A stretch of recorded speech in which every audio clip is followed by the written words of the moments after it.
waan hubatamu qabu keessatti ummanni Oromoo dhufaa darbaa gabroonfamaa ajjeefamaa baqachaa inni kaan lubbuutii dhabaa itti dhama'ee itti qabsaa'ee dhiiga isaa dhangalaasee yeroo inni bilisummaa fidu yeroo inni jijjiirama fidu hayya laallaltoonni warri gamnooma beekan warreen namoota baay'ee gamnummaadhaan deeman maal godhan jala seenaniitii harka isaa jala micciiranii hayyoota keenya goyyoomsanii jijjiirama kana fuudhanii gara mataa isaaniitti jijjiiratanii kunoo har'a nuun laga keessatti uummata keenya manarratti gubaa uummata keenya saasaa sangaasaa horii isaa qalaa nyaachaa jira gaa jijjiirama kana kan fide garuu qeerroo ture maaliif ree maali kuni maaliif ta'e hayyoonni Oromoo isa turan beektonni Oromoo isa turan kaleessa warri qeerroodhaan dhaadattan warri qeerroodhaan faarsitan qeerroo karaa cufi lagadhu kayiitii akkas godhi warri jettan har'a qeerroon garatti taa'u dhabee garatti jiraatu dhabee lafa bulu dhabee mana keessaatii bahee yeroo ajjeefamu mana keessaatii bahee yerootii waan hedduu ta'u maal taatan ree kanaaf ummanni Oromoo isa darberraatii waa barachuu qabna takka gowwoomuun dhiirummaadha lama gowwoomuun garuu harrummaa fi gowwummaadha kanaaf allama gowwoomneerra sadaffaa ammoo gowwoomuun maaliif nu barbaachise ree qeerroon kaleessaa har'a laga jira har'a qaana bilisummaa Oromooti eenyuun deeggaree siyaasa kamiyyuu deeggaree miti kan inni laga keessa jiru kan inni hidhatee jiru kan inni kufee kuffisaa jiru eenyuun deeggaree miti siyaasa kam deeggaree miti kafaa'oo habaa'oo isa jedhamu sana deeggaree miti dhimma jiraachuu Oromiyaa dhimma jiraachuu lubbuu isaa fi waa'ee Oromiyaa irratti falmaa kan inni jiru falmaa kan inni taasisudha malee uummata isaaf saba isaadhaaf malee aangoo barbaacha murna siyaasaaf jecha miti kan inni laga jiru qeerroon kaleessa waraanni har'a laga kana keessa jiru waraanni har'a falmachaa jiru maal isinitti fakkaata isinitti qeerroo kaleessaati warra qarree kaleessaati warri har'a kanaaf waan hedduun baacuun waan fedhe jechuun akka barbaadame ta'uu ni mala garuutii waraanni bilisummaa Oromoo kufuu hin danda'u cabuus hin danda'u isiniin jechuun barbaada inni gara biraa mee dhugaa dubbachuudhaaf biyyi Itoophiyaa jedhamtu kun impaayeraan ijaaramte biyyi impaayeraatiin ijaaramte kun immoo yoom filannoo beekti yoom dimokiraasii beekti kalama afaan qawweedhaan bulchuudhaan malee nama ajjeesuudhaan malee kanaaf nageenyaan ni qabsaa'us qabsoon uummata Oromoodhaaf erga ta'eetii wal cina dhaabbachuudha malee wal gargaarreetii gara Oromoo gara fuulduraatti ceesisuudha malee wal qeequu wal cabsuu wal tuffachuu maaltu fide anaaf naa galee akkam beekutti akkan ta'etti qawwee filadheeraa qawweetiin hin bilisa ba'a jedhe inni kaan immoo nagaatiin karaa nageenyaatiin hin bilisummaa Oromoodhaaf fida jedhe nuti kan barbaannu qawwee isaa ta'uu nageenya isaa ta'u uummata kana boqonnaa haa argatu uummanni kun gara nagaatti haa ce'u dimokiraasii dhugaa haa argatu qabeenya isaarratti biyya isaarratti laga isaarratti lafa dhalate hundumaa irratti kabajamee Oromiyaan kan ishee qabdu halagaa sooruu dhiistee orma sooruu dhiistee isa irraatii dhalate isa irraa uumame sana uummata sana tajaajiluu qabdi uummata sanaafis immoo ta'uu qabdi jenneeti amanna kanaaf warri karaa nageenyaan falmanna ittan itti fufaa nuti rakkoo tokko hin qabnu waraanni bilisummaa Oromoo kanarraa rakkoo hin qabu nu wal cina dhaabbannee garuu waan tokko gochuun dirqama isa jedhudha nutis uummata Oromoof falmina argate isinis uummata Oromoof falmitu argate wal cina dhaabbanneeti malee wal arrabsuudhaan wal qeequudhaan wal tuffachuudhaan maqaa wal balleessuudhaan akka sareetti wal ilaaluudhaan ganamaaf galgala waan hin taane wal irratti daguun kun gaarii waan hin taaneef asumaan dhaamsa kana akkasiin hubattan hin barbaada kanaaf impaayerri humnaan ijaaramte humnumaan buutiidha nuti inni yaani dimokiraasiitiin nan buusa karaa nan buusa jedhes itti fufuu qaba itti deemuu qaba buusuu qaba uummanni Oromoo garuu nagaa tasgabbaa nagaa waarawaa ta'e itti fufinsa hin qabu dimokiraasii itti fufinsa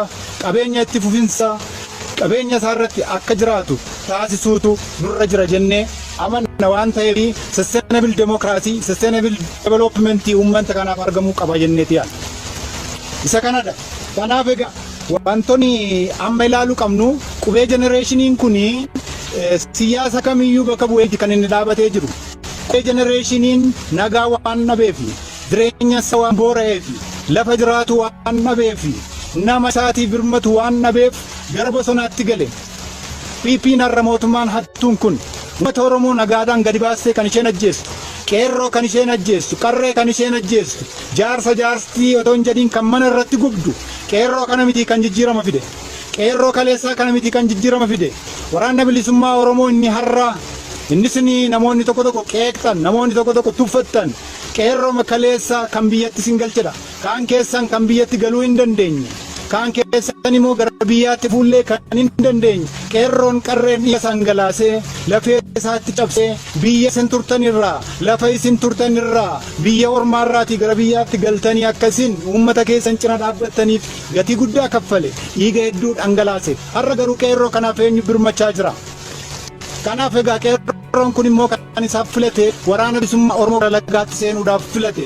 Waraanni bilisummaa Oromoo har'aa kun qeerroo kaleessaati. Gara biraa isinitti hin fakkaatin. Gara biraa isinitti hin fakkaatin. Inni kaan ergamtuu TPLF jetta. TPLF wajjin nutti ganaa diinadha. Inni irra nu bulchaa jiru TPLF miti. Waraanni bilisummaa Oromoo daddarbee TPLF jalatti hirmaate hin beeku. Warra kana jalatti hirmataa turan warreen Jabaa, Shaabiyaa, TPLF jalatti hirmaachaa turan. OPDO har'aa fi PP har'aa kana gaafadhaa. Obleen coofaatiin gaafadhaa malee waraanni bilisummaa Oromoo TPLF wajjinis ta'e kamiyyuu fira tokkoon qabu. Ufumaa wareegamaas jira, ufumaa sirchaa jira, ufumaa seejaa jira, ufumaa immoo kufee kuffiisaa jira, ufumaas immoo hidhannoo gaarii kana fudhatee inni isin argitan kun, inni isin hidhatee waraana kun lolaa jiru. Kufee kuffiseetidha hidhataa jira malee TPLF waan isa gargaartee miti. Nuti TPLF wajjin diinummaa qabna malee firummaas hin qabnu. Uummata keenya hedduu nurraa fixxeetti, saba keenya hedduu nurraa fixxeetti. Kaleessa harka qullaa yeroo nuti karaa cufnu kan nu ajjeesaa ture isaan miti. Kanaaf iyyuu uummanni Oromoo kan isin hubachuu qabdan keessaa dhaloonni kun dhaloonni jenereeshinii yookaan qubee jenereeshiniin dhufe qeerroof qarreen biyyatti isin dachaase kaan keessa ministeera keessa galtanii kaan gorsaa PP taatanii warri hojjechaa jirtan uummata Oromoodhaaf qabsaa'uudhaaf manaa baatanii irra haalli isinii mijattee dhiiga qeerroo dhiiga qarree gattanii biyyatti isin deebise.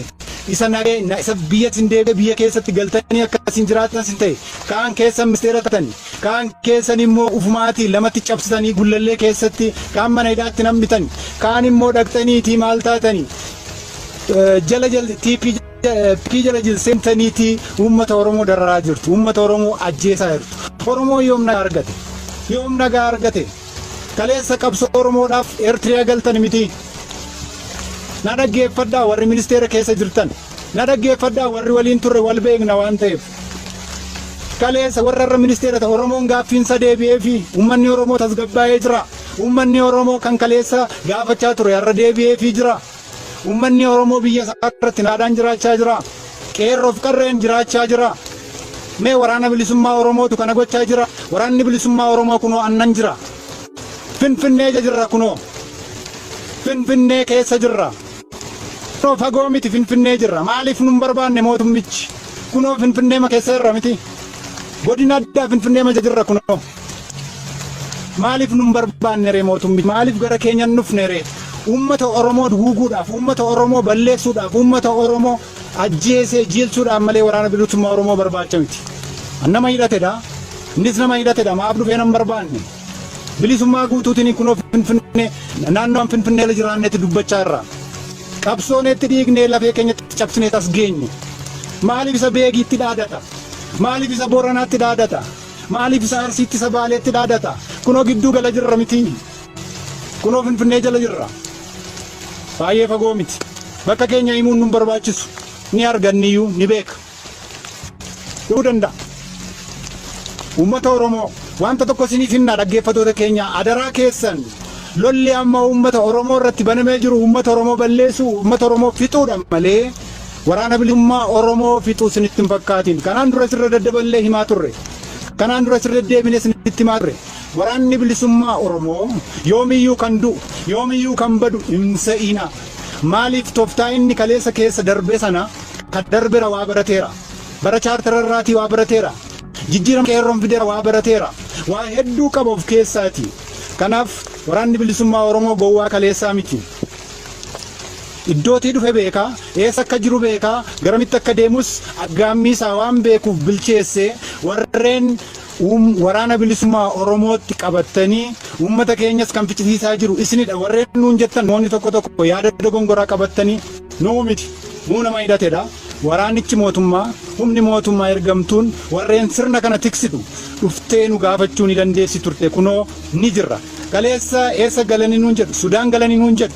Inni kaan mataa addatee Finfinnee keessa galeera nuun jedhu. Haaddatee mataa hidhannoo koo hiikadhee uummata Oromoo natti hidhee gaafa uummanni Oromoo narraati hiiken hiikadha. Uummanni Oromoo hiiki nagaa gaafa inni jedhe nan hiikadha. Uummaticha na hidhachiise. Uummatichaaf nan du'a. Hamborga nama du'uu nan danda'a. Hayyoonni kaanis du'uu ni danda'u. Qabsaa'onni kaanis jaalleewwan hedduun dhumachuu ni danda'u. Garuu waraanni bilisummaa Oromoo abadan hin badu. Abadan hin badu. Kana dhugaman sinitti hima. Arguuf jirtu. Nuti maaliif magaalaan qabattanii nuun jechaa jirtu? Maaliif magaala keessan galtanii nuun jechaa jirtu? Mee meeqa keessantu qophiidha yoo nuti magaala galle? Mee meeqa keessantu qophiidha kunoo magaaluma cina jirra? Qophootanii jirtu uummanni Oromoo? Uf dammaqsitanii jirtuure? Nuti luun dandabnu. Lubbuun keessan maaliif du'a? Namni tokko nuuf qaaliidha. Lubbuun tokko nuuf qaaliidha. Uummanni keenya akka inni du'uu hin barbaannu. Uummanni keenya beelaaf dheebuu keessa darbe. Rakkataa kan manni irratti gubate, kan jireenyi isaa badade, kan mana hidhaatti miidhame hedduu waan qabnuuf, madoo hedduu waan qabnuuf, uummanni Oromoo kana ficcisiisuu waan hin barbaanneef nuti magaala galuu mee qophiidha yoo taatan borga nama nu ilaalaare. Uummanni keenya kana irratti qophii hin qabdan. Waraanni bilisummaa Oromoo yoom dadhabe? Galuu yoom dadhabe? Gochuu yoom dadhabe? Isintu qophaa'uu dide, isintu dammaquu dide. Utuu dammaqtanii akkuma kanaan dura gochaa ture mootummaa TPLF otoo dammaqtanii waraanni keessan akka galaanaa sinirra dhangala'a. Nu isin ajjeesuu hin barbaannu. Ofii keenya du'aadha sinirraa ittisaa kan jirru. Seenaa bahaa kan nuti jirru. Kun dadhabbina keenya miti. Uummanni Oromoo of dammaqsuu qaba. Hayyoonni meerre kan tokko taatan gamaaf gamana teessanii wal arrabsaa jirtanii meerre qeerroo kaleessaa waraana bilisummaa Oromoo har'a meeqa kan gorsitan ijoollee akkamiiti? Ijoolleen kun waa nyaachuu iyyuu kan hin geenyedha. Barattee barumsa isheerraatiidha kan laga jirtu. Jiraachuu dadhabdee, boqochuu dadhabdee. Kanaaf maal taatan ree? Kanaaf sababni waa'ee waraana bilisummaa Oromoo mootummaan kun faajjii ishee faajjii sobaa kana. Faajjii mallee kana odeessitu waan hin malle kana ganamaaf galgala guyyuu odeessitu kuni abadan nuun waraana bilisummaa Oromoo bakka akkam buune isinitti mu barbaada. Waraanni bilisummaa Oromoo akeeka mataa isaa qaba. Saba isaaf falmata, saba isaatiif waa hedduu godhas ganaas immoo ta'uudhaaf jira. Kanaaf mootummaan hattuuf shiftaan kun waan hin malle ijaartee waraana bilisummaa Oromoo maqaa balleessuudhaaf ganama galgala miidiyaa ishee qabattee guyyuu kan isheen odeessitu kana. Hin beektanii isin wiigiitti hiitee mataatti. Kun waraana bilisummaa Oromooti yeroo isheen jettu dullaa fuutee qabdee waraana bilisummaa Oromoo qabatan meeqa biyyaa baasanii eenyu har'a kan isaan lolurree eenyu funyaan Finfinnee jala kan jiru waraana bilisummaa Oromoo mitiiree meerrere isa kana miti ngoyoomina uummanni Oromoo gaaffii guddaa qabdanii waan isiniin deebine hedduutu jira. Wanti xiqqoo kaarsanii wanti xiqqoodhaan maal wal jeeqtu wanti xiqqoodhaan maaliif odeessitu wanti xiqqoo gaafachuun maal sinirraa barbaachisa? Sin abbaa biyyaati, sin abbaa qaheeti. Wanti xiqqoo gaafachuu miti kan qabdan wantoota gurguddoodha. Wantoonni isiniif hin deebine hedduutu jira. Wanta xiqqoo tokko kaasnee gaafachuu miti. Mirga abbaa biyyummaa, mirga afaan keenyaa, mirga wabii jiraachuu, mirga qabeenya keenya waa hedduutu jira. Waan hedduun nuun deebine. Kanaaf uummanni Oromoo isa kanarratti cimsee hojjechuudha qaba malee wanta xiqqoo kana kaasee dhiifama guddaa wanti xiqqoo kana kaasee odeessuun yookaanis immoo waa jechuun isarraatii hin malu. Kuni gaarii miti jedheeti yaada. Dhiifama guddaa baay'ee waan roobaa jiruuf dhiifama. Egaa onlaayinii yeroo seenan waa hedduun nama mudata. Dhiifama guddaa maaliif roobatu baay'ee nutti roobaa jira. Garatti ilaalee isinii dubbisullee nan nabe. Baay'ee rooba hamaatu jira waan ta'eef roobuma keessa dhaabadhee ergaa koo dabarfadhuudha. Yeroon isaa yeroon dhaabadhee dabarfadhu miti. Yeroo nan ammadaanaatti dubbadhu jaalleewwan hedduutu wareegamaa jira. Jaalleewwan hedduutu du'aa jira. Kanuma keessa dhaabadhee garuu dhimmichi kun barbaachisaadha. Inni waan itti amanneef dubbachuutti hin jira. Kanaaf ani hayyoo tokko bakka bu'ee miti yookaan hoggantoo tokko bakka bu'ee miti asirratti dhiifama sin gaafachuun barbaada. Haaluma jiru dubbachuu waan an qabu maaf hin dubbadde kanaaf dhiifama guddaa sin gaafadha jechuudha. Kaaf egaa inni dhumaa irratti egaa waan ani jechuu barbaadu keessaati warreen gaaffii Oromoo kana waanuma xixiqqoo waanuma hin malle waanuma bu'aa hin qabne tokko gaafatan gatii hin qabu waanuma guddaa gaafanneeti waanuma guddaa argachuu qabna biyyichi kan keenya waan ta'eef isa kana irratti cimsinee hojjechuudha qabna malee waan hin taane gaafannee waan xiqqoodhaan mataa wal burjaajessuun waan barbaachisu mitiin siniin jedha.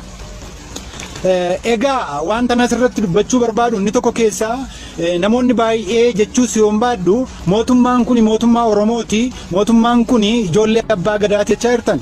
Ijoolleen abbaa gadaa erga ta'eeti maaliif mana irratti gubaa maaliif re'ee maaliif hoolaa maaliif sangaa uummata Oromoo qalee nyaata waraanni kun mootummaan kun maal qalee nyaata mootummaan shiftaan kun waraanni bilisummaa Oromoo guyyaa tokko qalee nyaatee beekaa qalee guyyaa tokko saamee beekaa mana irratti gubee beekaa.